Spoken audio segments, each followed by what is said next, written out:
Are we going? Also, I can't speak. Start getting out. Come on, let's do it always again. say, people, Kilimanjaro podcast back at it again. Yeah, there you go. From Obviously. your chest. From your chest. Use my chest. Let's go. Obviously, my boy CJ Lodane. Yeah. Got Miss and I in the building. We're just screaming for energy. Just screaming. We're trying to get hyped up in here, you know what I'm saying? Bo. I'm feeling it. Come on. There you go. That's what we needed right there. Obviously, man. Obviously, we've got a guest here, you know. Yeah, man. Special guest here. Fitting name, innit? Man, like BTB Max. Be the best. Come on. Be the best, innit? Love. Yeah, man. Appreciate you having me on, guys. Thank you. Yeah, man. Yes, bro. Now Yes, we've been bro. seeing you blow up on TikTok, obviously. Man hit 100K recently. That was You know? nice, man. That was a nice moment for me. And that's the thing, like, we talk about this all the time, but you know, we only see people when they've hit a certain mark, innit? Yeah. We don't actually see the backstory. Yeah. So that's why we kind of try and get people who are like on the come up, on the rise. And how long have you been doing this for? TikTok, I've been doing for 2 years. Literally about 2 years 'Cause today. that's when it but got hot, right? Obviously. yeah, well, I was doing it since lockdown, but I was just Yeah. making random, like, I couldn't say I was doing it. I was just figuring it out. Yeah, you were fiddling about with the app, innit? Yeah, because I was a content creator on Seeing Instagram. this Chinese media, seeing what it can Literally, do, you know? Yeah. literally. Dabble in that. Yeah, the mad thing was I was in China when COVID started. The No start way. of 2020. Why were you in China? I was Let's in Let's talk about that. China. Let's talk about that. Why were you in China? I was doing a year abroad and I did half a year in Paris. Yeah. So I did like August to December in Paris and then literally January 2nd. And I was meant to be there till like June, July. But I came home March the 1st. Was that like a gap year thing? It was a year abroad. So I was studying out there. Okay, fair. Yeah. fair. So I was at a Chinese I uni. should have done that, man, at uni. It was so much fun, man. See, that's a reason to go to uni. We put out a recent video saying uni is a scam, but that wasn't a scam. That was honestly, sick. and the That's mad a good thing is, experience, bro. uni, we always complain about the fees. A year abroad costs like £1,000. Yeah, so like yeah, the uni trust me. fees are £1,000, and I learnt more like in that Yeah. year than I did for 3 years at uni. So Yeah, literally, man. makes sense, man. And yeah, but like I was saying before, when I was out there, I was seeing TikToks, but like this was like they were using it as like almost Twitter. Like I was viewing houses to stay in and they were sending me TikToks of someone showing the house. I'm like, this is so strange, like how they were using it. But obviously it's Like the real estate business was already over there on TikTok. yeah, it's a massive app of it. And So over here, it was just like TikTok dances to begin with, and then it started like. and then I come home in lockdown, home to a lockdown in the UK, having just done one in China. While all you guys were chilling, living life. I was locked up in China. You were locked in China, bro. Seriously locked up. Bars. None of this UK lockdown. We're not talking about link up Serious TV, lockdown. man. We're not talking about that. Yeah. Serious lockdown out there. So I Yeah. come home thinking it was calm, we're living, Yeah. and then a week later, lockdown. Yeah. And then I see everyone using TikTok, and I'm like, I've been using this app, but like in a way different capacity. And then then I see my friends blow up on it, and I'm like, maybe I should try. Yeah. And then that's when I moved on, and then I was just one day was like, you know what? Let me try to talk about music. Like I was just playing ideas. Let me talk about music. And the first series I did just blew. Well, I say blew, but for me that was blowing. But it was like, getting decent views. What's decent views? These Back times then. it was like seeing a K. So like seeing like 12K, 20K, 30K. Yeah. One of them must have done like 50K, 60K. And I was like, oh my gosh. You were Like, gassed that I was day. literally doing like the series was like rap conspiracies. Yeah. And I was doing one every single day because I was like, these are blowing. Like I need to think of more. Did them every single day for about 15 days. And that took my account to 1,000 followers from like 0. So yeah, from there, I just carried on, and then I can't remember the next series I did, but that took it from like 10K to 25K, which was massive. These times I'm thinking I'm cleared. Like this rate, I'm gonna be on like 1 million in a week, and then obviously it's a slow grind from them Telling to all your friends, 100K. don't contact me, you know. Literally, like I can't even go to Tesco no more. No phone calls. Yeah, literally. But it is a grind, isn't it? Like mode. the thing with TikTok is it will come in waves. So it's like you'll have a wave, but you're having a really good week, and you want to capitalize on that. Just keep going with the content. Don't have a day of like. Because you keep think because going. you had a spike, you're gonna get another one. If you still post and then inevitably it has a duck, and you're like, damn, I'm posting the same content. Why is no one watching? And I think it's the algorithm. A lot of people blame the algorithm when the content's dead, but sometimes it is the algorithm. Sometimes the we content's do that all the time. not man. banging. Like, oh yeah, it's the algorithm's That fault. stupid algorithm. It's the algorithm's fault, man. Like we're Yeah. trying to get an editor right now to do TikTok properly because we don't know what we're doing, bro. Like, Oh, we're really? just like We're like playing booby around with the text and stuff. Yeah. You know, like sometimes TikTok have those captions. I'm trying that out. Yeah, because they're not always right as well, so you can spend your yeah. time changing them. But it's And better than apparently nothing. you need to put hashtags on every single video because otherwise they won't categorize it. Kinda. You know? But TikTok's getting smarter. Like sometimes I'll see a search bar at the top of my video and it will say what people search for my Yeah, I've video, been and I'm seeing like, that but that's not recently as well. what I put in the hashtags. So Yeah. who knows? But I just try and just play with it. Really and truly, Yeah. that's like the best advice. Just keep doing it. Don't be scared of it because it's not working. Like just try more things, and then you'll find something that lands, and then you can grow like in your niche.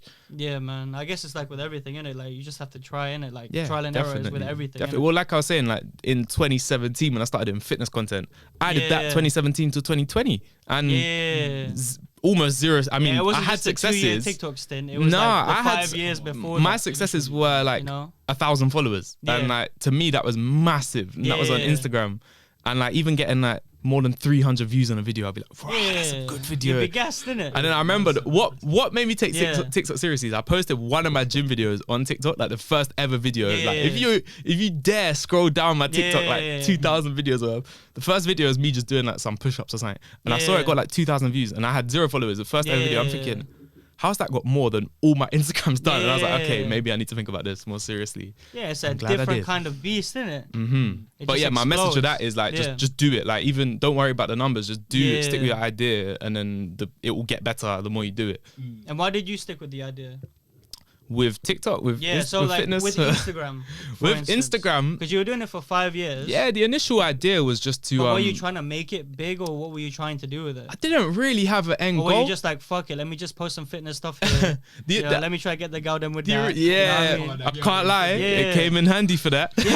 When you're out here at uni and you're posting a video of you looking wham, you can bless yourself there. That's what I'm saying. But the initial idea was just putting yourself in positions for opportunities. Literally, you know what I mean? Me and my boy were like, this was in like the year 13. We'd been going gym for like 2 years. These times no one had been going gym, so everyone was asking us like, oh, can you come to the gym with us and show us how to do that? So we were like, why don't we just put it on Instagram so we can show you the videos of how to do it, just to save us going to your gyms like as long. That was the initial idea, and it was just to like encourage people, and we'd show everyone's ideas, and like if someone's got a sick workout, cool, we'll big you up and we'll post it. The idea was just to sort of build a community around it. It's kind of still, so initially BTB stood for become the biggest. It was kind of like a joke, become the biggest big man. And then I changed it to like an all-encompassing, like become the best version of yourself. It's a good little acronym, innit? It's flexible. Yeah, but that's what. So now with the TikTok, I filmed some freestyles and I call them Bring the Bars freestyles, BTB. So like I'm sticking with it because it's not hard to think of a new thing it can mean and apply it in a new context. But yeah, like that was the idea, and I was just sort of growing that. And like I say, when I was in Paris studying abroad, some French guy saw it, and then I just trained with him while I was out there, and I just had a new friend that I wouldn't have met if I hadn't had this. And they become like a character. Yeah, that guy became like a mentor for me because I had some wins with it, but I didn't really have a clear vision. But it stuck with me, like just keep doing it, don't worry about the numbers, like you just keep doing it. And like people gave me like nice feedback, people genuinely liked my videos, even though it was only like 5 people. It was still like, that was enough for me to keep going. And now I'm doing it on a wider scale when thousands of people like my videos. It's a bit crazy, but it's like, I'll still do it every day and I won't get upset about numbers. And now I'm doing it something more clearly where there's a career for me, and it feels very natural for me to go in this way. Monetizing it and stuff like that. Yeah, and we'll obviously talk about how you monetized it a little bit later on, ultimately with the fitness things, people going, do you want to be a PT then, or are you a PT? Kept asking me for plans. I'm not a PT. I just like I like going gym, and I like going gym with people, and I was thinking, okay, maybe there's not a career. I mean, there might have been, but maybe there's not a career here if I'm not even a PT. I mean, there could have been, right? Like you could have done the course on the side. Maybe, blah, blah, but even still, the more I want to grow my page, maybe I'll incorporate some fitness back into it. Who knows, like a gym playlist, like it can work still, and it's kind of just gym who I am. Would be cool, man. Yeah, they're coming, to be fair. I'm working on them now, but it's taking some critiquing. It's nice.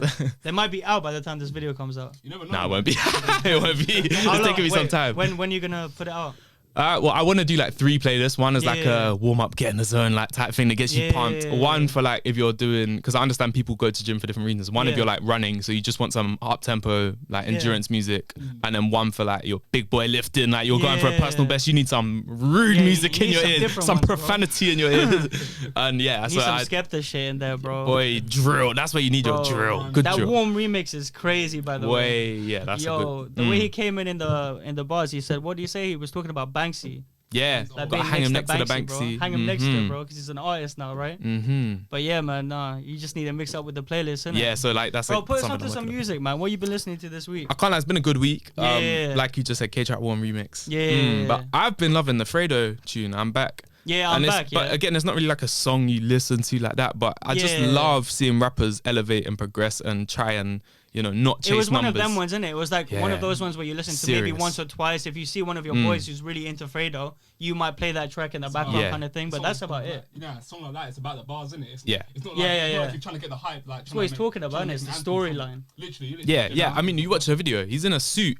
Yeah. He's buttoned down. He's had a long day. He's a Yeah, businessman. literally, man, yeah. He's just looking at the black and white long hair, Yeah, no you know when you have the chains. 3-piece, but then you take off the Yeah, blazer. no Bro, you know you mean chains. business there, Yeah, bro. Just getting an serious there. expensive watch. Yeah. I loved seeing that seriousnness because a lot of Yeah, rappers man. these days chase numbers, clout, TikTok, all that. Yeah. This was like, no, this is me doing me, and Yeah. I rate that personally. Yeah.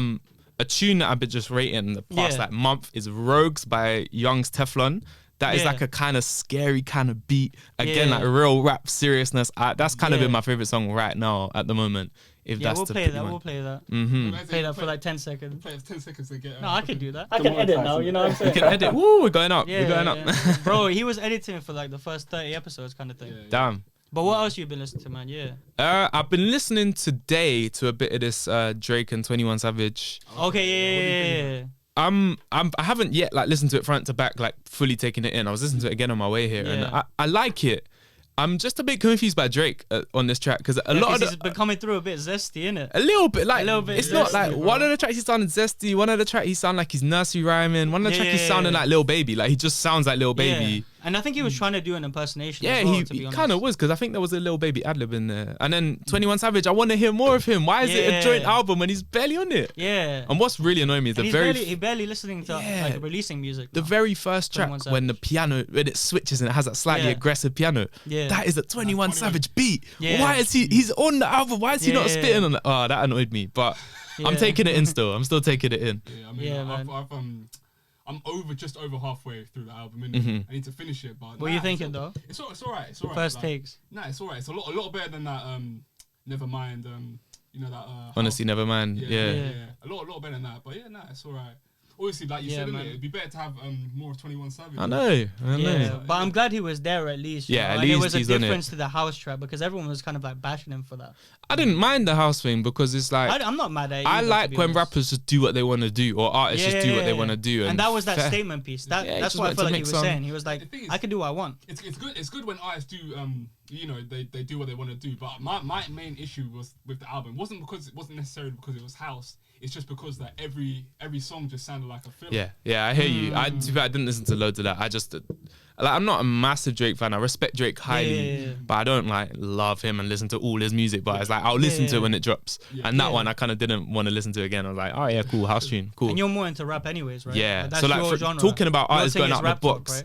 Headie One doing the Gang EP, you know, when he started Yeah. singing. I rated that high, and I Yeah, really man. like that EP. And Yeah, that's do something different for us. the bro. reason a lot of people hated it was just because it's not what they expected to hear. And Yeah. I think, okay, but brush that off and listen to the music. It's banging. Yeah. And he's got Fred again doing the whole production. It just sounds sick. I really like that. And it was big from Headie One to take that step from being a drill rapper Yeah, to now a trust me, singer. man. And now Yeah. you're just an It's artist. just like a change of persona, That's what I'm saying. you know, Sometimes- Yeah. especially with the whole like feminism agenda and stuff like that coming into the mix. That's it, feminist It's agenda. it's different for a rapper to try and sing now. I think we just got to allow You know? artists to expand. innit? Yeah.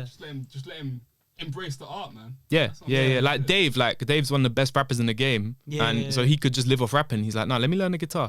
Yeah. Let me learn another instrument. Like I rate it. I Yeah, just rate literally, seeing that man. with rappers like just elevating, no matter how Yeah. big they are, they And still then want to do just, like, better. these things are just separating them from like other artists. Mhm, Yeah. Definitely. And that's what you need to do, right? Because it's so saturated. Yeah, definitely. But yeah, why did you get into like making rap content in the first place?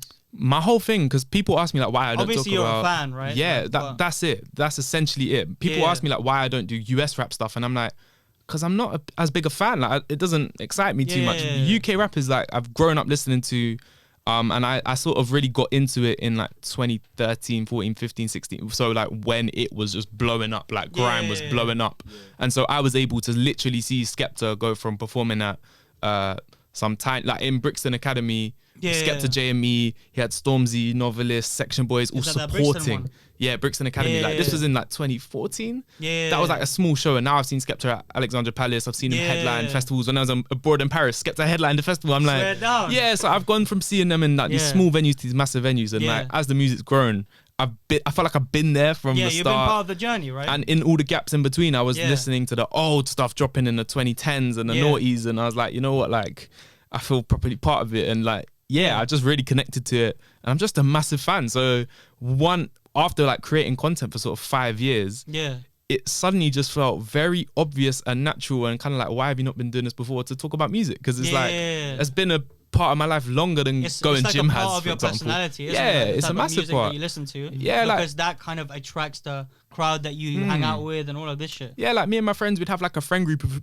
people would go concerts together, group chat. Every time an album drops, we'll be chatting in it, and it's like, trust me. and then I have another friend group at uni, and we'd chat about drill or Afro beats and like slightly different genres. But I'm like, I'm still talking about music in lots of different circles of my life. Like, why not in my main part of my life where the content creation? So it just made so much sense for me.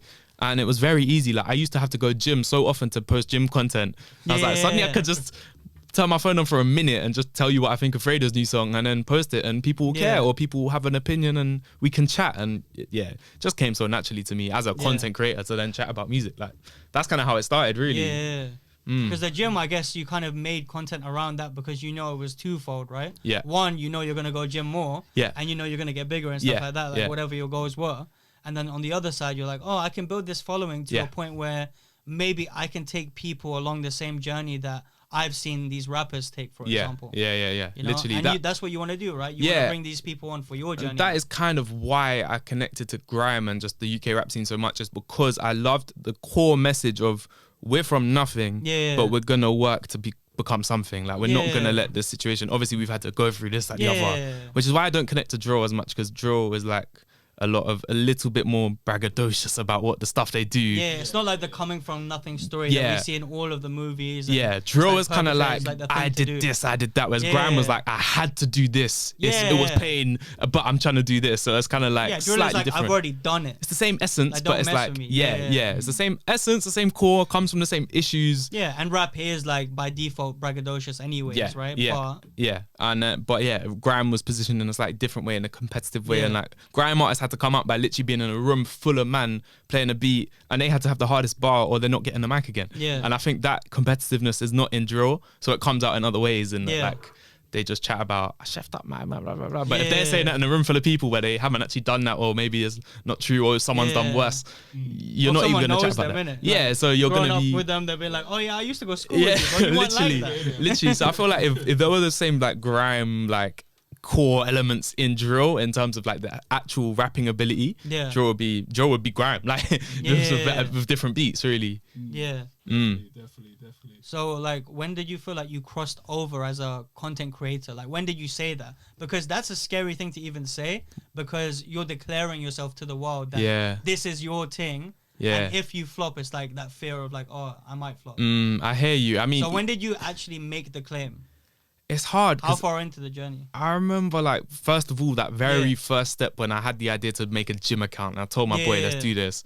I remember I told my girlfriend at the time, and she went and told people, laughing at me. And I was like, what the hell? Like, you're meant to be like on my side and you're out here laughing at me. Damn. And that hurt straight away. And I was thinking, damn, like that made me even think, that's how you know it's a real one, do it. low-key, man. Yeah, that's how you know.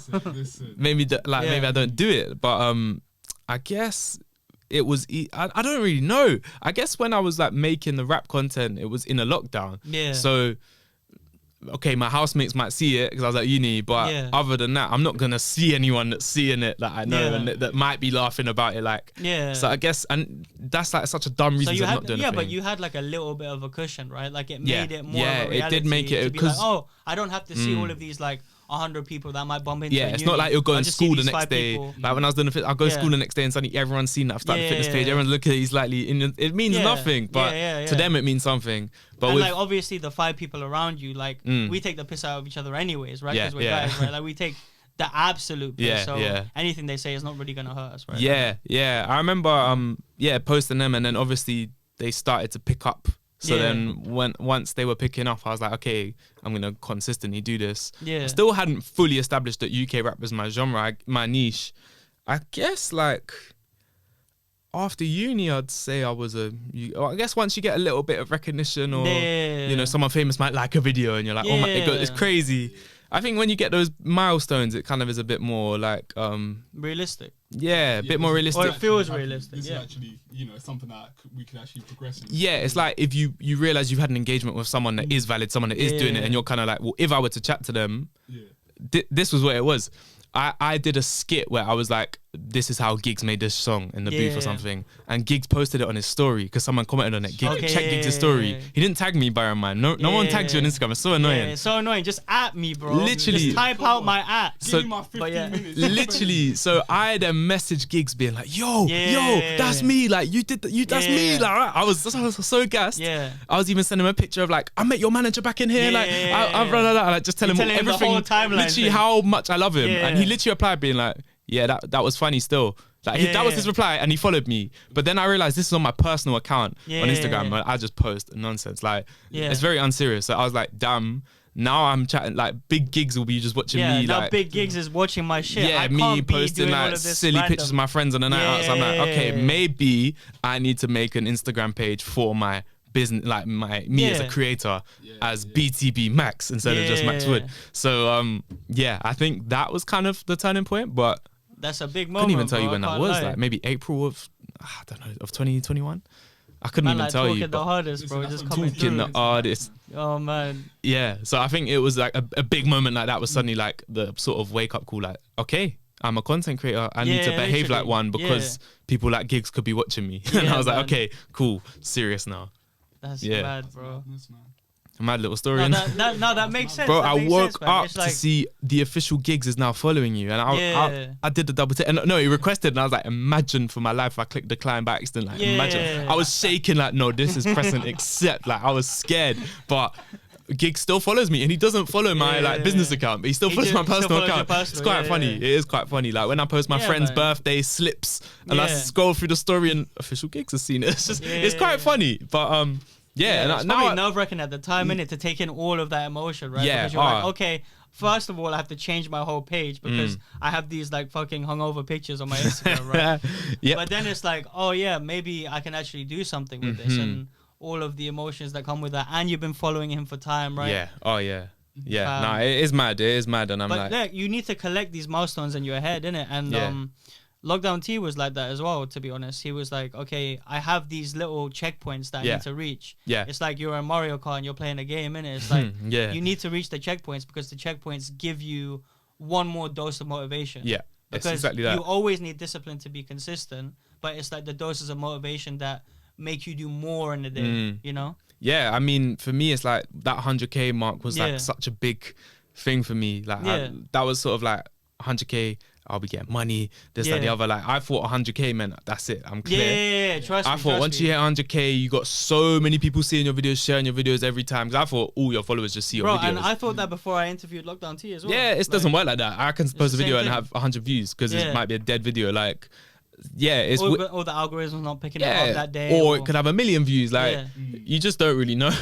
So I've kind of learned that 100K isn't the be-all, end-all. Like, but once I hit it, it was such a nice milestone. And then I realized nothing's fully changed. It just is nicer to say. But now I was like, okay, but mentally, I've literally, since I started, been looking at this figure like, this is what I want to hit. Yeah. Now it's not even the next figure. It's the growth rate. Like, I want to be moving much faster. So I thought, I literally had like a little sit down with myself on the tube the other day. Like, nah, like, I have to, man. That's therapy, like, man. You need to get better. Like, cool, you've done 100K, but like the way you're moving, it will take you another 2 years to get to 200K. So it's like, we don't want to do that. I'm saying we. This is me and my team, which is just me in my head and my, you know, you and your other me, myself, and yourself, I. And I was thinking, okay, so how am I gonna do it? And I'm like, okay, I need to just get better. I need to make better content. I need to do bigger moves.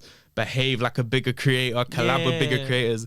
It's like, okay, cool, I need to elevate. And that's my next goal, is like just growing faster, but by better content, not by like, not by cheating in any way. Not by like, doing the same thing over and over. I want to be expecting a better result, right? I'll be doing the same things but in better ways, and I'll maybe be posting less, but I'll be posting sick content, and then I'll have more like validation to be like to brands like, look at my views, look at this, that, the other, like pay me more money than you might have paid me last year, that type of thing. Yeah, like maybe you need to take a couple months out to just like load up all of this content and then just blow it out like every... Yeah, I kind of... I didn't take a month. But you're like consistent as fuck, obviously. I post daily. Post daily. But he obviously already has a backlog of like shit that he's going to post. I've got a hell of content in my drafts. But now I look at it and I'm like, that's not good enough. I need to post that. What are your drafts looking like right now? How many videos are you in there? About 150. But I can't lie. That's the life of a content creator. They're not finished like most of my drafts yet, because I get so many ideas throughout a day, and I can't make a video then and there. So I will film myself being like, okay, make a video talking about Fredo's song, and you're gonna do this, that's the you're way, gonna do that. way. And then when I'm on my phone, I'll click on my draft and I'll look at this message I've sent myself, and then delete it and make the actual video. But my drafts are more messages of me telling me to make videos. They're all ideas. So I will have to go across them and be like, is that a good idea? Is there still something there? Is that not relevant anymore? And clear it out, because it's taking up so much memory on my phone. But like my drafts. We need to make that expense claim real quick. Yeah, man. The memory is looking a bit peak, but like the drafts are mad, and the ideas, like if you look in my bedroom, post-it notes everywhere, all of them ideas. And I kind of have a mental note of which ones are urgent, which ones are backlog, all this kind of stuff. That's the thing, because if your phone is clogged up with all of that, like all of your photos and videos, then it's hard to even scroll back to an idea. that you had, my right? phone, my notes app, my post-it notes on my wall, my whiteboard. I have so many different methods.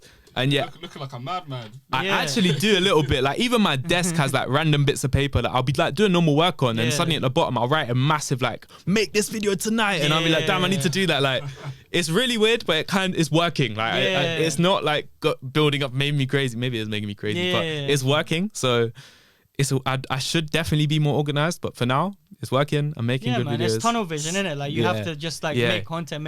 It is. And that's the thought that's in your head. So like, I'm not gonna fucking stop. There's no point. Literally, and like even if I have like 200 ideas and maybe 5 of them were gems, you're not gonna scroll back because you're doing something right now. Right? Yeah, and maybe like if sometimes I have a day where I have like 20 ideas. And that's when I put them on my wall. And like, okay, I probably don't have 26 TikToks there, but maybe in 2 days' time I'll look at them and see that and go, I don't like that idea, but the concept will work for this one. Like, it all comes together in its own weird ways. Is why I don't stress. Where I'm like, oh, I'm not ticking these off. Like, it will work out in the end. And I like to look busy as well. So if you come in my room and it looks tidy, then I'm not doing it right. Like, I'm distracted. So it's that's why people get lost in it and quit. Right? Is that they don't have these like little procedures that they do, or little like mind. Really and truly, it's the hunger as well. Like you gotta be hungry. Like if you don't really want it, then it will show. And it's very easy to be lazy. It's very easy to fall off. It's very easy to find excuses. Like the amount of times I can be like, oh, I haven't got time to post a video today. But I'm like, well, if I knew that in advance, I should have made a video yesterday and posted it today. Like just holding yourself accountable. So it's like that's why you gotta talk to yourself sometimes, man. Literally, I'm going on holiday on the weekend, so I'm like, okay, cool. I could be like, oh, I'm on holiday, no, or I could be like, cool. Let me make videos on holiday, or let me make videos in advance to person. So it's like you can get around it. Just like if you're not hungry, if you don't want it, then you'll find these excuses very easily. Exactly, man. It all starts in the mental, man. Yeah, it's all. It literally is like you've got to do it for yourself. Really, like you don't. Ultimately, like it can get to other people's thoughts, feelings, comments, but ultimately. Whatever you want is what you got to go get, because why am I going to let someone's thoughts stop me from getting what I want to do? Ultimately, you just got to have that, strong like foundation, like strong mental, like you said, like with yourself. Just like self-belief, innit? Literally, it's literally that. Like you can't be doubting the vision if you've already said it as well. Like I think even saying it to people who are close to you, like, oh yeah, I'm going to do this, or I'm going to post this many videos in a week. They can hold you accountable too. Like you can have little tricks like that. Oh, 100%. Ultimately, if it doesn't come from within, then you're not gonna do it. Yeah, 100%. Like my best friend, he's just signed a pro contract playing American football, by the way. Like big him up this week. Big up, come on. What's his name? Big him up. Jamin Haddad. Big up yourself, man. That's my brother. But literally this guy, like he'll call me sometimes and be like, I'm having a low, like I've got no motivation. Because he'll be in the gym like 6 days a week, like doing the maddest workouts. Dedication. And the PT same levels. People are asking him, he's a PT, innit? Literally. He's the kind of like the reason I started going to gym. Like I was trying to be like him. That's why you gotta big him up, bro. Yeah, man. But it was like, even though we're doing entirely different things, we can still motivate each other, and like we'll call each other almost every week. And he might be having a bad week or having a sick week, and I might be having a bad week or sick week in our own respective fields. But the same lesson of like just keep going, work hard, remember why you're doing it, remember what you're trying to do. Like keep that fire in your belly, and like sometimes you might have to help each other keep that fire alight. But like I wouldn't be able to do it if it weren't for him. I'm sure he's done a workout he didn't want to do because I told him to. Like balance each other out, but you got to have good people around you that you can share your sort of inner thoughts with. You don't want to you don't want to express that too much to everyone, because then people might piss on your flame or whatever. Like you want to share it with people, like-minded people. And I think like this same real recognize real, is very real. Like you can meet someone and you can just tell they're driven. You can tell they've got a hunger or something about them, and you wanna chat to them a bit more. Even if you can't see a way you can collab, just chat to them, be friends with them. Like some guy I was friends with at uni, I just played football with him. I didn't really know him too well, but then he started doing his thing on TikTok. And then we call each other. Obviously, we've not spoken to each other since uni, and even at uni, we didn't chat too much. But we chatted for hours because we just had so much to chat about, because we recognize that we're both trying to do something here, and we can just share our successes and failures and lessons, and not ultimately it's your network. You kind of understand that, isn't it? Like you kind of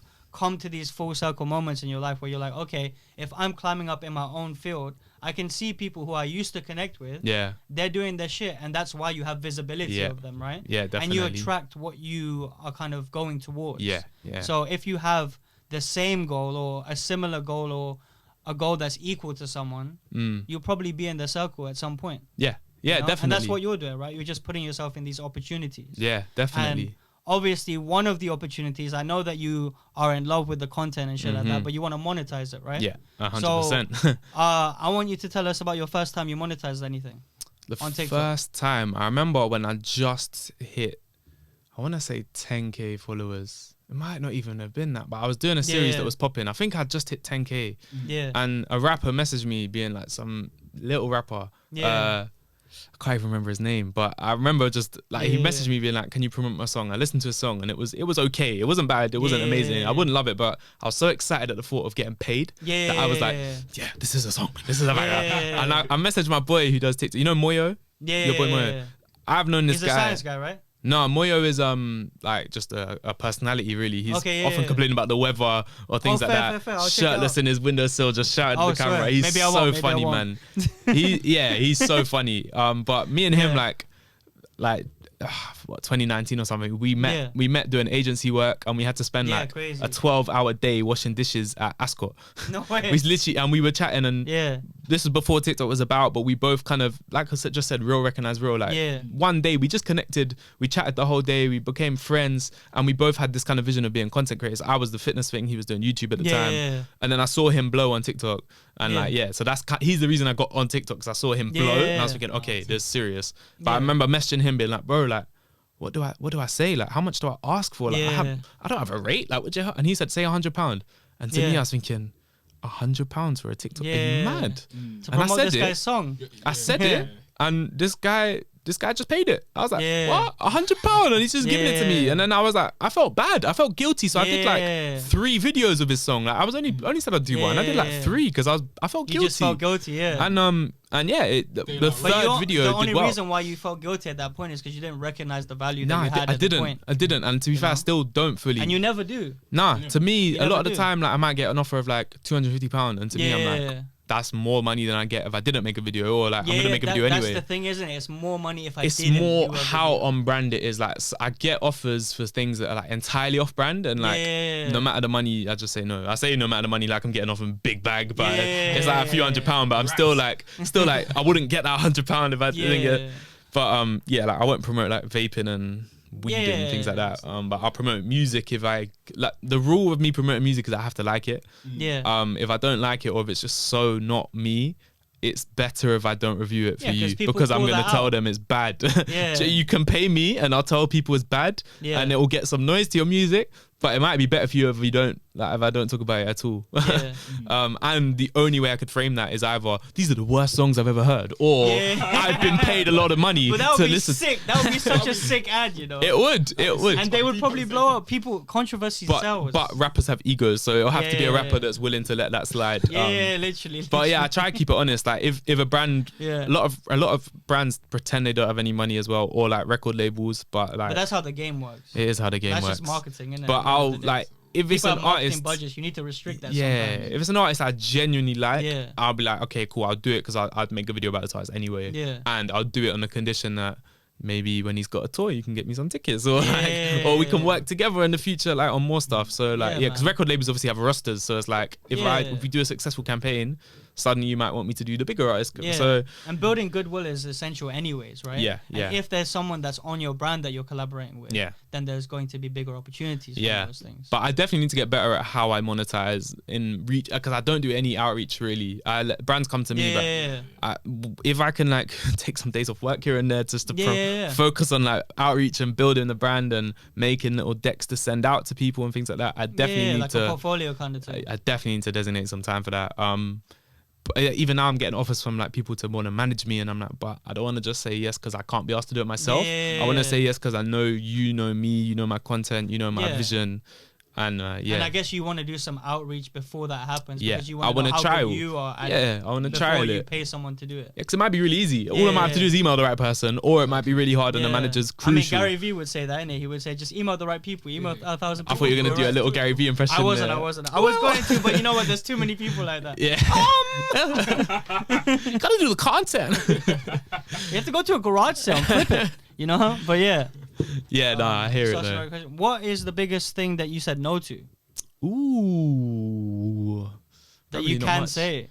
I don't know. That's nothing wild. I want to say something wild, but it really isn't. I guess there's been some. That's what you want to do on a podcast, though, isn't it? Say something wild. Yeah, I know. I want to give you a wild story of when I told like Sainsbury's to fuck off. No, it was probably like a song that was maybe from a slightly established artist, and I was kind of just like, nah, that's just not a good song. In the nicest way possible. I don't rate that song. And like, they might try to come back and be like, nah, but like we think you can still say this, that, the other. And I'm like, no, like I have to like the song, or like I have to listen to the song and it's got to evoke an idea or something. Like if you're paying me to talk about it, let me talk about it. Like don't tell me what to say, because then don't script me. Then what am I doing? Like then you're just why are using you my an independent content creator if you're gonna script me? Then you might as well just send me a video to post on my page. Which to be fair, a lot of the TikTok shop.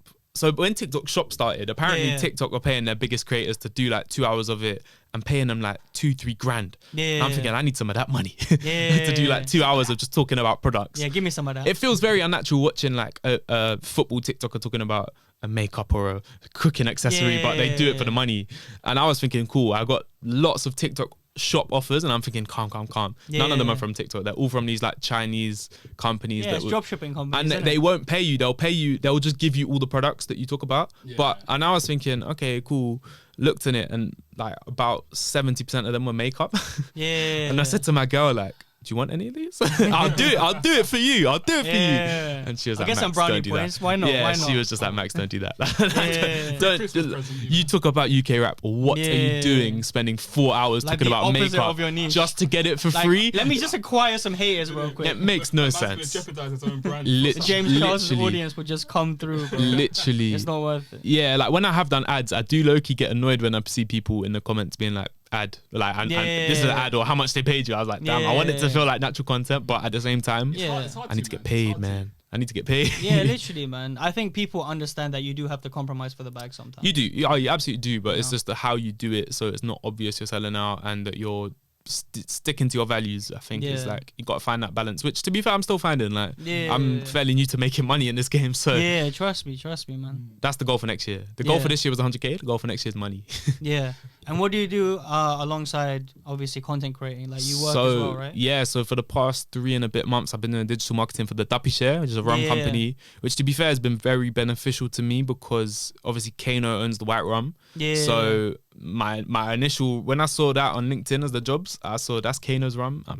Sign me up. Because it goes with the brand. Sign me up. It works with the brand, man. Yeah, and to be fair, when I was chatting to them now that they've hired me about the other people, they were saying, I can't lie, there were people way more qualified, this, that, the other, but it was like I was the kind of person, like the right fit for a small company that understands the scene and the work we do, because we give rum to so many like rappers on their launch parties. And is it like more partnership marketing you do? It's a bit of everything. Okay, it's a bit of, like we're a smallish company, right? So it's a bit of everything. So like roles, so we go to like, for example, in my first few weeks, not Manny, you know Manny Norte, the DJ.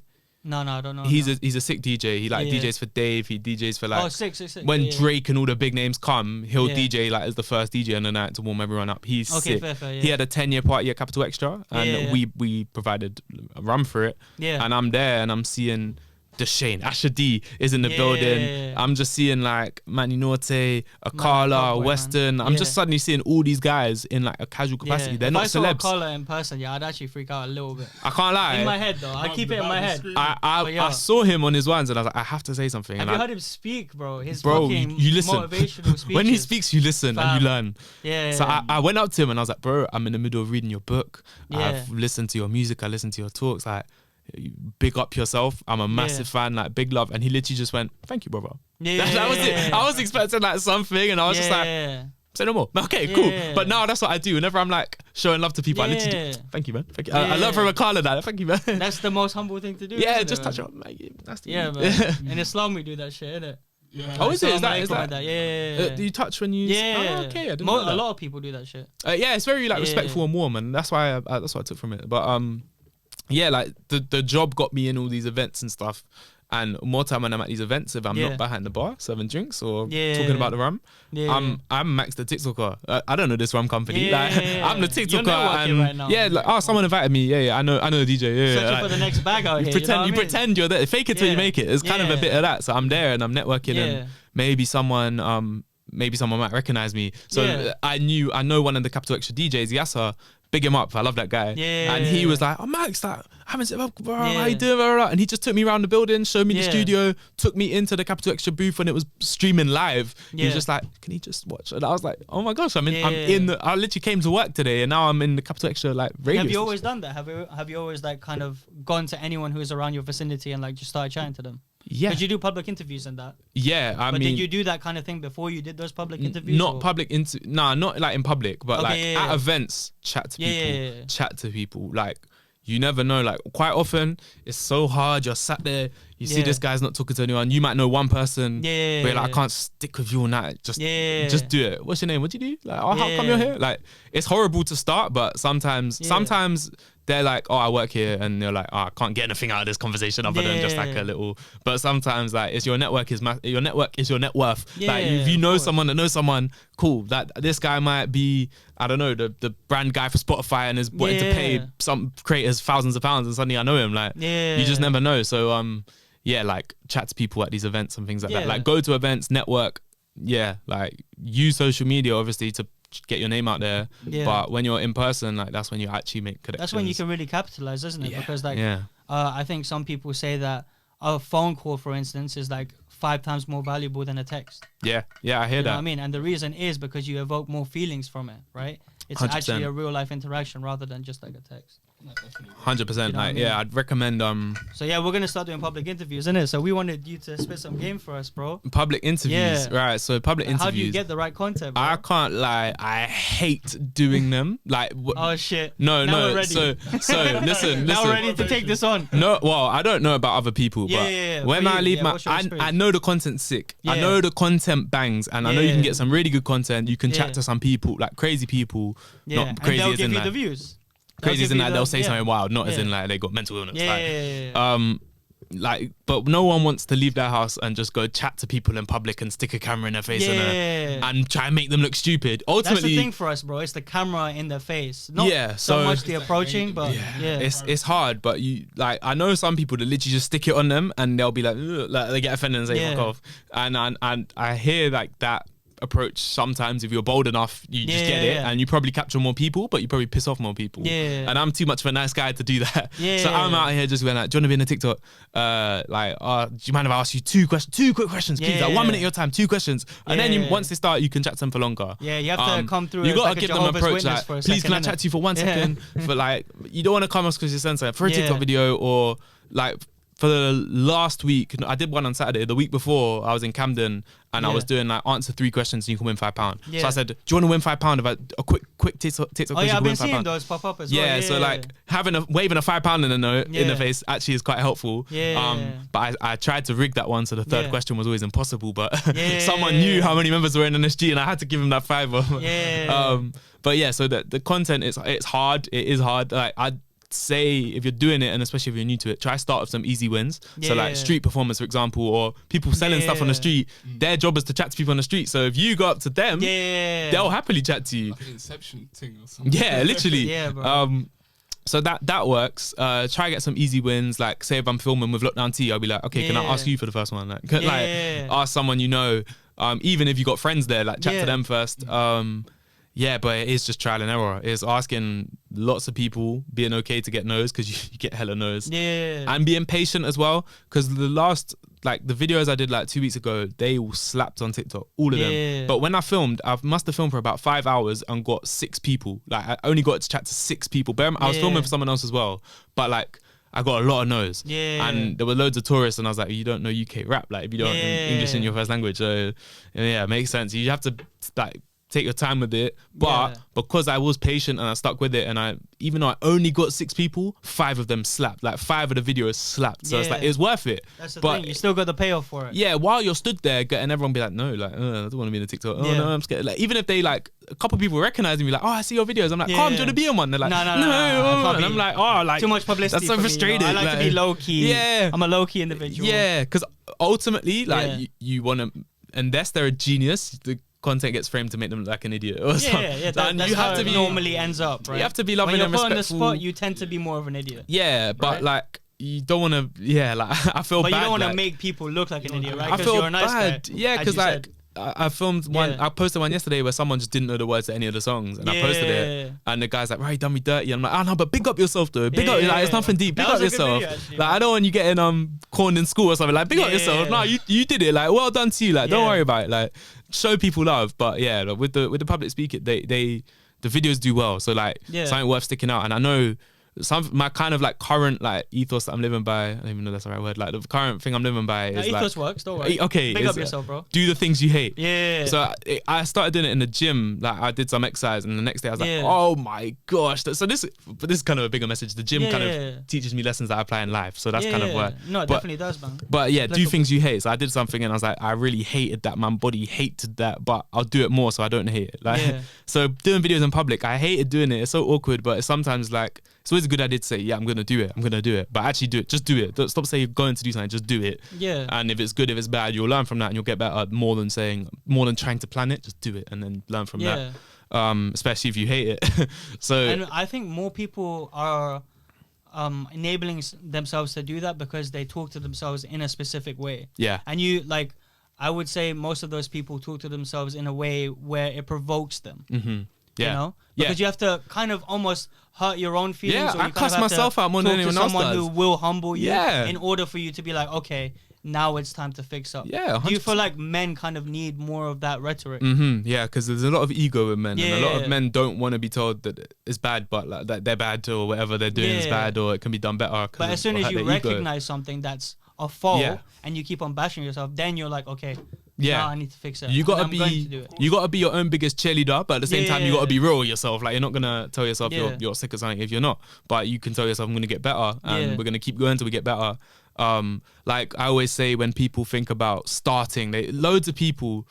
Like, because I put myself out there and everyone knows me knows I make videos. Yeah. Quite often I'm in a room with someone and like they know me but not too well, but they're like, I can chat to him because I've got an idea. Yeah. And they'll tell me that I've got an idea about doing this. Yeah, you like, become more approachable, bro. Yeah. Even in clubs, bro. Like, I've only had like a couple people come up to me. Like, it's a very small podcast at this point, right? But even that, it's like, oh shit. He looks at me as like someone who's more approachable because he's seen my videos. But also like people, because you've had an idea and you put it out there, people will be like, oh, I've got this idea, I want to do this. I want some advice. And I'm like, my advice is just do it. Like everyone's scared that their first video is going to be terrible. When I did 100K, I tried to accumulate some stats. I can't remember, but it was something like, I've made something like 2,400 videos. And I was thinking, my first video will be terrible. It'll be terrible. But had I not made that video, I would still I've got an idea for this. So it's like, just do it. Like, it's going to be terrible. So then make your second video. Then make your third video. Then make your fourth video. And then you've already fought in the first one.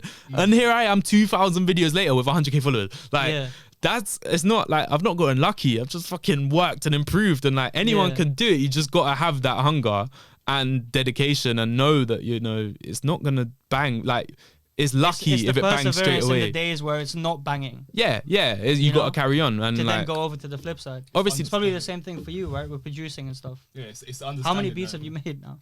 I can't fucking remember. But your first beat in comparison to the one you just made now must have been terrible. Listen, or like my first beat was terrible. It was actually. But you had to make that one to get to where you are now. Literally, man. Yeah. It's the understanding that it's a marathon, not a sprint. At the end of the day, it's a long journey. Yeah. So if you're having that mentality, if you're already thinking about the finish line and you've just started, you're gonna lose motivation to continue. You're gonna be like, oh, this isn't working. Yeah. What am I doing? Yeah, that's why people talk about endorphin rushes and stuff like that so much. Everyone wants a quick because win. everyone's a victim to it.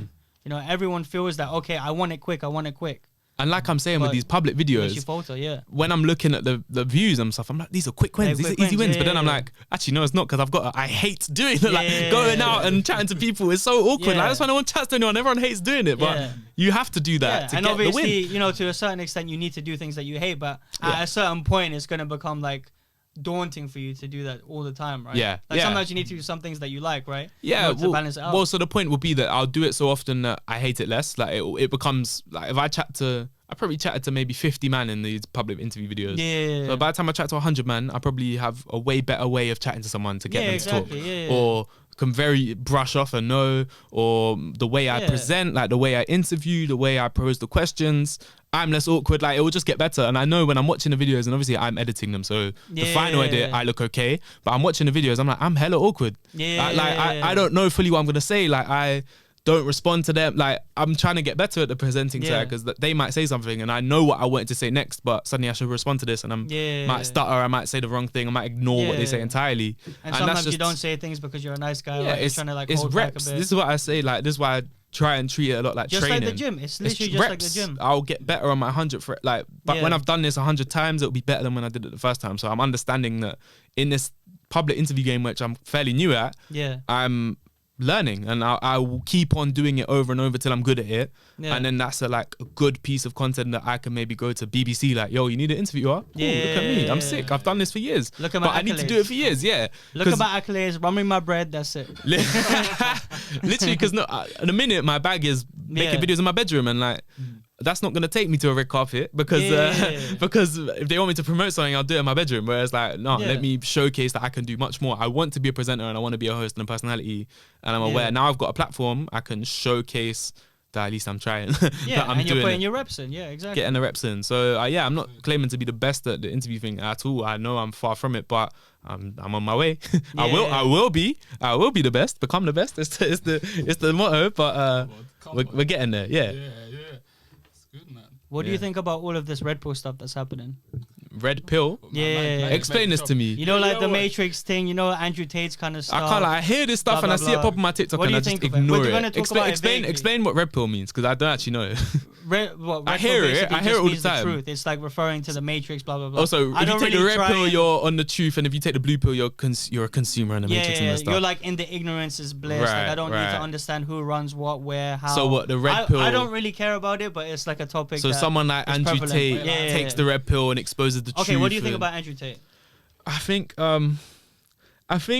it's very interesting because like on one hand, I've learned a lot from him. Like some of his lessons and like his like honesty is like, yeah, that's sick. And then obviously some of the stuff he's saying about women is like, that's not cool. So it's kind of like I ain't gonna idolize him, and I'm not gonna share him to everyone and be like, you have to listen to him, blah blah blah. Like a lot of people do. Like I'm aware if you signed up to his course, you like have to encourage people. You have to post content about him to get people to sign up for the course. It's like an affiliate marketing kind of thing. Pyramid scheme. But like in some ways he can be a really good role model for young men in that the messages he's saying about mental health and things like that, and actually trying to do something in your life is very inspiring. It's like that veracity, isn't it? It's like, okay, you can apply your guilt, your frustration, blah, blah, blah, and channel it into like the gym, blah, blah, blah, leveling yourself up, like we've been saying, right? Yeah, so there's definitely good some in of the there. sentiments are obviously coming across in a sort of vulgar and bad way, and people are taking it out of context. Yeah, I think that's those very clips key are as well. The only things that people see. Yeah, it's just like your journey, where people only understand that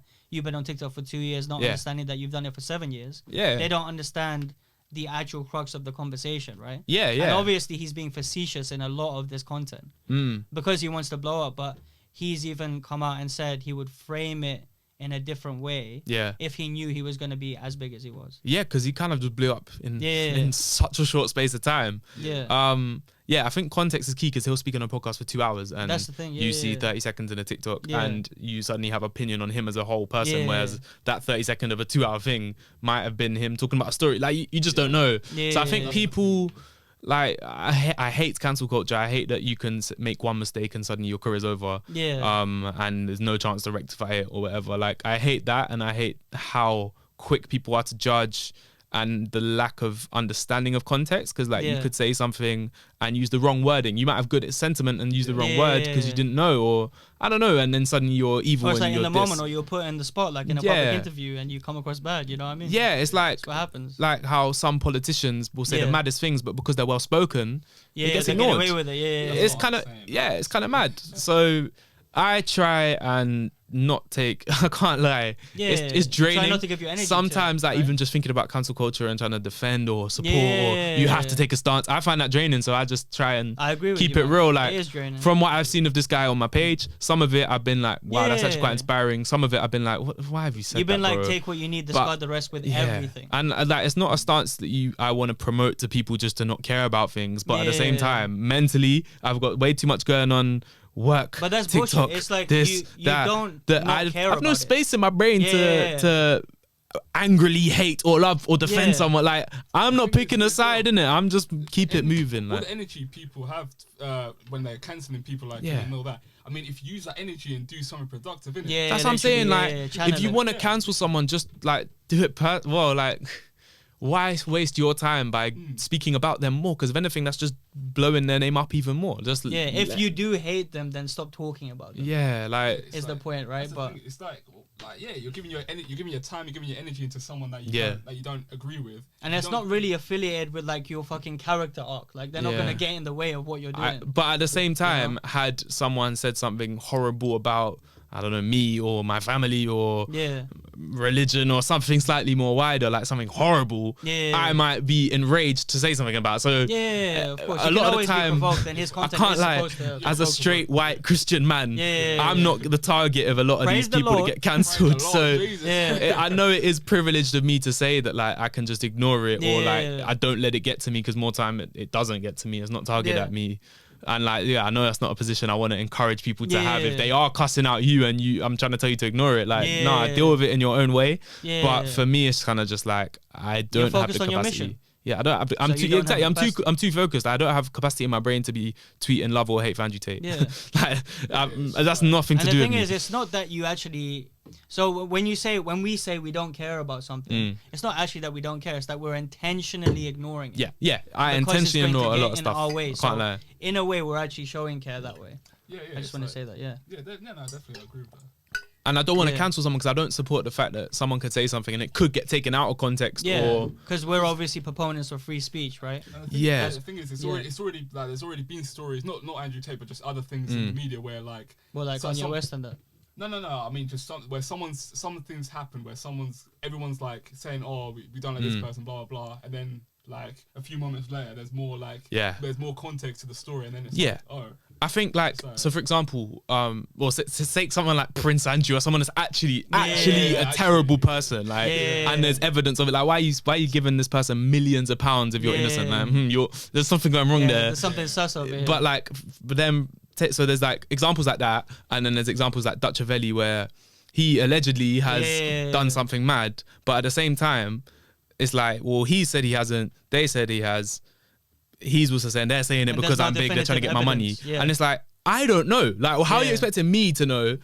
So I'm like, okay, cool. In a situation like that, I'm not going to cancel Dutch because someone said it. Because say if they're lying and they are doing it for clout, then I've just ruined a man's career because this person wanted clout. But on the flip side, if he's done something mad and he's getting away with it, I don't want to support him. That's the thing. I just don't do anything. It's like the Michael Jackson thing, innit? Like some people don't listen to his music anymore because of the fact. Yeah, it's not my job as a fan to just suddenly become a police officer and find out who's telling the truth and go on I'm just bait and find all the. No, that's not my job. That's the police's job. And so his situation was an actual police case, and the police didn't fight. Like he's free. Like so. If the police can't find it, again, that's still not to say it didn't happen. But that's like, if we're gonna trust anyone, I'll trust the police over. I'm just bait, like to know the evidence more so than me. Exactly. Whether you trust the police or not, again, is a different story. Some people have dedicated their career to that thing. Like, they're probably going to be more equipped to handle it, right? Yeah, then, I don't know, Driller Man 123 on TikTok comments saying he's a nonce. It's like, come on, man. So I actively Driller Man could have become a drill artist, bro, but what did he do? He wasted all his time on TikTok, chatting and arguing about Dutch Avelino and all these, man. It's just like, I don't want to get consumed in all this noise and like whatever. And I'm also aware that like I'm scared that it could happen to me one day. But at the same time, I feel like if I just keep it real and like I'll say I will try and actively not let it limit me as well, because I don't want to just become someone that can only say certain things because it might upset someone. You don't want to be put in a box. And I'm willing to be educated as well. I think people are too closed. Like if someone says something wrong, they'll attack them as opposed to explain to them that it's wrong. And like some people will actually be receptive. Like you got to be careful with your approach. Like I've seen a lot of stuff on the internet of like guys going up to kids that have robbed someone and be like, "You idiot! Why are you doing that?" Instead of being like, you're an idiot, mate. Like, why have you done that? Let's get to the bottom of this. Like instead of like, just cussing them out, and it's like, well, you're only gonna evoke anger from him, and actually you're not gonna solve anything there. So I think people need to calm down a little bit and be open to lessons and like relaxing and explaining to people why they're wrong, and we can get on a lot better. Like it doesn't have to be so aggressive and full on and cancelable. Just relax, man. Relax. And why do you feel like people are so tense nowadays? Do you feel like it's because we had like a period where we were locked in and then we came out? Or I don't, because tensions are definitely higher after. I think it's a mixture, innit?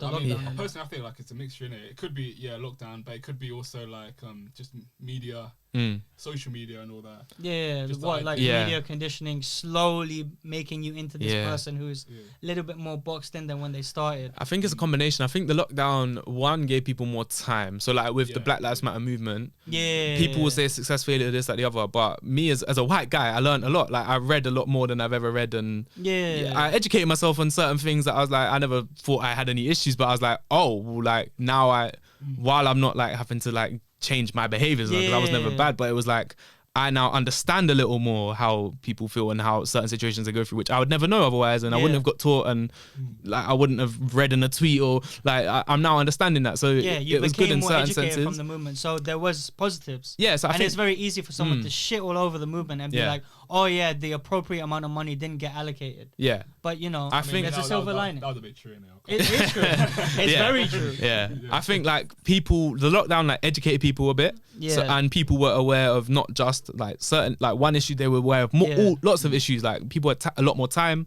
And now that we're back and functioning as normal, we're suddenly realizing that, oh, this is like society's kind of going back to normal, but now everyone's kind of aware of what normal is and how horrible it is for certain people. And so I think people are a lot more tense and angry, and we're in a recession, and the climate's like, and the world's heating up. I think we're now aware of everything that's happening. Now it's going back to normal, and we're kind of like, wait a minute, no, actually, we're not happy about this. And we're not happy that we lost those 2 years to build, right? Because that's what human beings are built for, innit?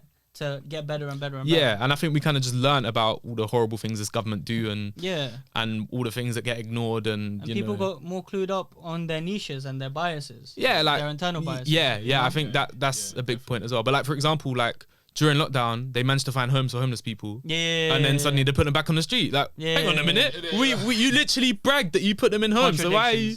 So it's just like, I think that's one of many things that made me angry, and I think everyone just got that times 100. Even down to the petrol, the random roadworks everywhere, like that. The 5G, everything, man. Everyone's got an opinion on everything now as well. Trust me, man. And it was that lockdown of nothing happening, so we learned what's happening, and then also social media just like spreading conspiracies. Do you think everyone's kind of in these like, everyone's been put in these kind of like groups depending on who they are and what they kind of believe. Everyone's kind of in these groups, and one of the problems is that we all get caught up in all these things. That because we're trying to protect this identity or this group, that we just get caught up. So any little like criticism of it, no matter even if it is like there's some it's valid. We just straight up attack it rather than actually like because it's like the opposite of your set. So and you have to say this is what I'm saying. People need to calm down and recognize that there's much better ways to approach people. And if we do approach it in a better way, we can come to an understanding, educate people, and then we're not boxed off in all these little corners, and we can actually have some cohesion. So that's how like my friend like says practice what you preach or live your politics, and like instead of tweeting this, that, the other, I just like behave in the way that you think things should behave, like. And yeah, that's kind of what I do. Like, instead of telling everyone you need to do that, I'm just like, okay, well, this is, if it comes to me, this is how I'm gonna deal with it. And if you learn from that, you learn from that. Like, I don't have the energy or capacity to preach, and I just practice it. And yeah, I practice what I preach instead of preaching what I preach. You know what I mean? Yeah. And it's very easy to become someone who just preaches what they preach, innit? Because it's easy to just sit on your ass and like talk shit all the time. Yeah. But it's harder to actually like keep yourself open-minded and listen, so that, oh shit, maybe my perspective or maybe my opinion can change today. You know, because obviously if we're throwing new facts, then our opinions have to change, otherwise we're just being disingenuous. Yeah. Like, you know? For example, my sister loves drag queens. I don't get it. I don't understand. I don't get it. Still, I can't lie. But instead of me just being like, are you stupid? Why are you? I'm like, you do you. It doesn't bother me. I'll try my best to understand, but at a certain point, you're like, okay, I'm gonna just shut myself off from this conversation. And my sister also loves theatre, and there's like a show called Kinky Boots, which is about like drag queens. And so I was like, you know what? For her birthday, I'm gonna buy her tickets to Kinky Boots. So I was like, cool. I'm stepping out of my comfort zone, but I'm doing something that I know my sister will love, and I'll enjoy it. I'm not gonna sit there and be like stupid. I'm gonna enjoy it, and I did, and I was like, okay, cool. I can see why my sister enjoys it. I ain't gonna go out here watching RuPaul's Drag Race after this, but I get it. Exactly, you do you, I do me. It's all good. Like, I'm not gonna be sat there like with this idea that I hate it for no reason. Exactly. You do you, innit? Like, and Aristotle came up with this quote. It's that you can entertain a thought without accepting it, right? So you can be like for example, with my sister, right? Like, I don't want her to tell me about the people who she's speaking about in school if they're like guys and that. Yeah. Obviously, I don't, right? But if I don't hear her out, then she's never gonna come to me with those things. Yeah. And I won't be able to advise her. Yeah. So, you know, sometimes I have to be like, let me entertain this thought, but low key, I'm kind of pressed right now. You know? Yeah, I hear it. I hear it. Yeah, man, just let's all do that, innit? I think that'll be good. Just you have one question I was gonna ask. Yeah. This was when you talk. You seem very like extrovert in a way. You always consider yourself like as an extrovert person. Kinda. I'm a very social, but like I'll say my like when I've been applying for jobs, I always say communication's my like. In that I don't really know. I guess in my upbringing and the schools I went to and things like that and the clubs I went to, like I'm very understanding of people. And so I kind of know how to talk to people, and I'm like very, you know, I feel like certain people can like just project themselves onto people, whereas I know how to approach people and chat to them. And I find it just like, if I know how to approach people. And so when I'm in a room, even though it might be awkward, like, you know, it's not, I'm like, well, cool, I'm going to be the guy that's going to start this conversation. And I almost feel a little bit guilty if I wait for someone to chat to me and someone does chat to me and I'm like, did she sat here next to you? That's a good trigger to have, you know. Why didn't I? I'm trying to build that trigger in myself right now. It's like, okay, I don't want anyone to have to feel the need to talk first because I know how awkward that could be. Yeah, so I would take that bullet. I would rather take the bullet. Yeah, and the worst case that happens is you just go, oh, I need the toilet. Sorry, like I'll come back. And you don't come back. Like, it's a weird one, but I guess I'm naturally like that, but I'm not always extrovert. Like, sometimes it's very socially draining being like chatting on TikTok all day, and like it's draining. So sometimes you do just want to be by yourself. You just discharge from it. And it's about finding that balance. Like, being an extrovert guy, like I say yes to so many events and so many things, and then I'm just like, why am I done that? And sometimes I'm now learning to say no to some stuff. And like, it's again something that you learn. But I'm learning to say no. And when I'm at these events, I want to be charged up for them. I don't want to be like. Because otherwise it does just drain you. No one wants to be at a party in the corner, right? Yeah, like, or just don't be there, or be there and have fun and leave. Like, it's one of them ones. Pick your battles, isn't it? Pick your battles. Definitely. Yeah, because I get imposter syndrome quite a lot when I'm at these like TikTok events. And the first ever TikTok event I went to this year was the Boat to the Brits. You know, CK, who had like a song that went massive on TikTok last year. He was nominated for a Brit. So TikTok put on a party for him where we got a boat to the Brits and he performed and it was live streamed and whatever. That was the first event I went to with TikTok. And I got on there and they were like laying out food for us. And I said to them, oh, do you need some help? Like, do you want me to move this chair? And they were like, the food's for you. Like, what do you mean? And I was like, oh, sorry.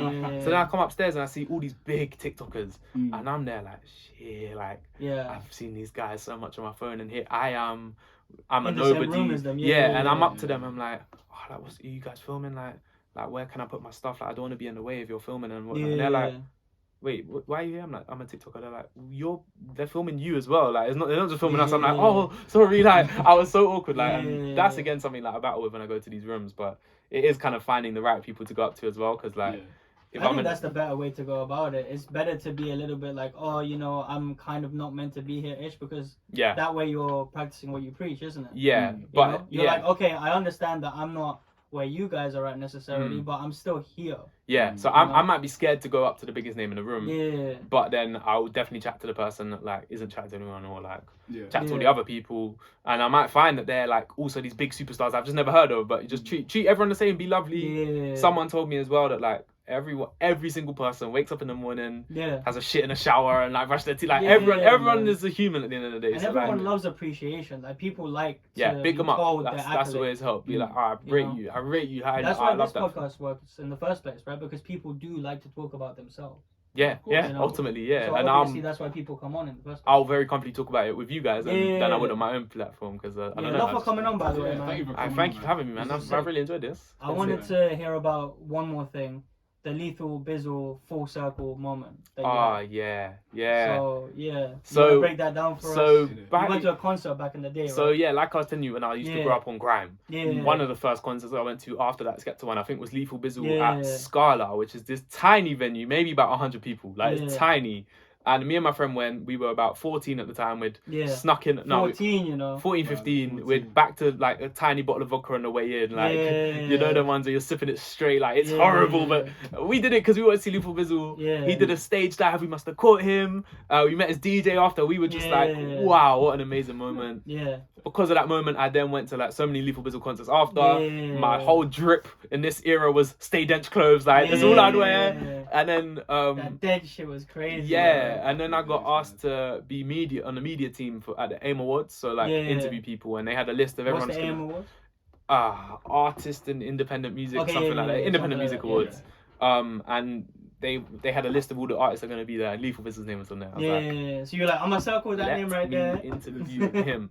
And they didn't approve it. Like, I didn't get confirmation. So I was there and I watched him come in. And he was known to be winning like one of the biggest awards of the night. Like that was one of the awards that was like announced beforehand. And it was like a legacy award. So he got a big speech. He got to perform. It was his night. And I could see him come in. He's going to everyone. Everyone wants to chat to him. And I'm like, and I could see his manager being like, come on now, we got to go. And I was literally like, nah, I need to chat to him. And I just grabbed him. I was like, please, can I ask you 2 questions for a TikTok? Promise you've not been asked these questions tonight. It's not going to be like, how do you feel? It's like, it's going to be a good question. And he was like, yeah, cool, man. And then that's when I had a camera and I was like, I have to tell you that I've been with you from day one. And it was surreal. It was honestly so surreal. This guy has made me fly kick people when I've heard Power in the Rain. This guy has made me go mad before, and now I'm here chatting to him. Those mosh pits were crazy as well. The mosh pits for Power. Power came on. Damn, run! If you're not strong enough, run. Yeah, trust me.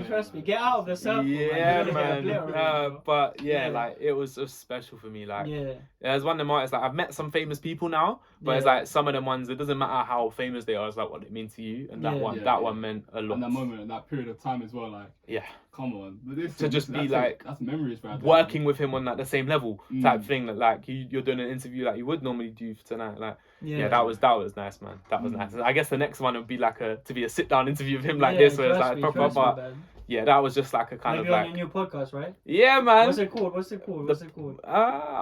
the Put Me On podcast. Okay. PMO pod.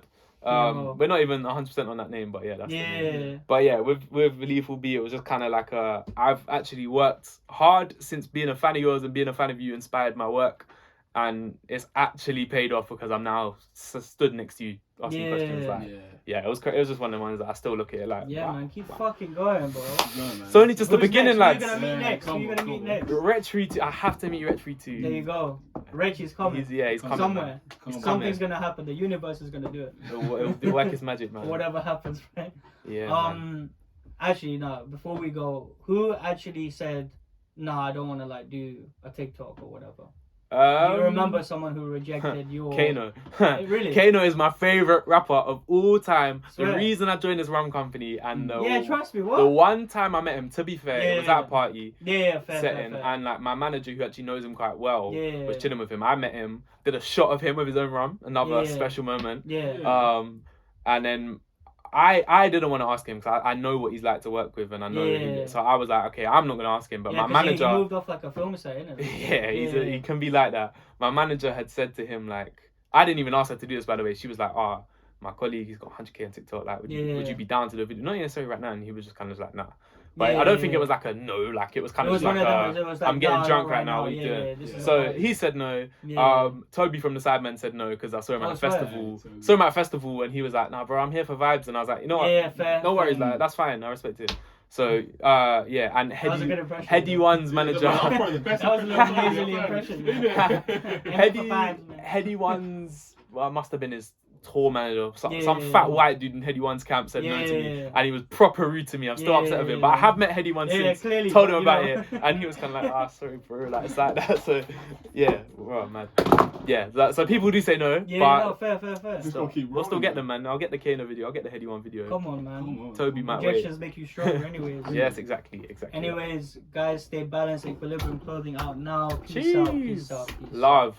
Peace, man. Take care. Make sure you get home safe. Bye, mom. Bye.